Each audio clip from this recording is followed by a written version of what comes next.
தலைவர் எம்ஜிஆர், புரட்சி தலைவி அம்மா ஆகியோர் மறைவுக்கு பிறகு ஒரு சரியான தலைமையை தேடி என் மனம் தவித்தது. மீண்டும் ஒரு எம்ஜிஆர் நமக்கு கிடைக்க மாட்டாரா என்று என் மனம் ஏங்கியது.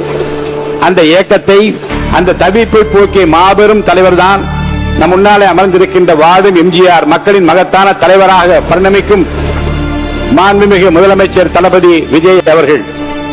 அவர் எனக்கு மட்டுமல்ல, நாட்டு மக்களின் குறைகளை தீர்க்கிற, கண்ணீரை துடைக்கிற, தமிழக மக்களுக்கு கிடைத்திருக்கிற மாபெரும் சக்தியாக நீங்கள் எல்லாம் இங்கே பாராட்டி பேசினீர்களே. வந்தார், எதிர்க்கட்சிகளை எல்லாம் சந்தித்தார். ஒரு புதிய கோணத்தில் அவர் காட்டியிருக்கிற அரசியல் பண்பு இன்றைக்கு எல்லோராலும் பாராட்ட பெறுகிறது என்று இந்த அவையிலே பாராட்டினீர்களே. இன்றைக்கு காலையிலேயே போதையில்லா தமிழகத்தை உருவாக்குவதில் நான் முனைப்போடு முன்னிற்கிறேன் என்று உலகத்திற்கு காட்டியிருக்கிறாரே. சரித்திர புகழ்மிக்க தலைவராக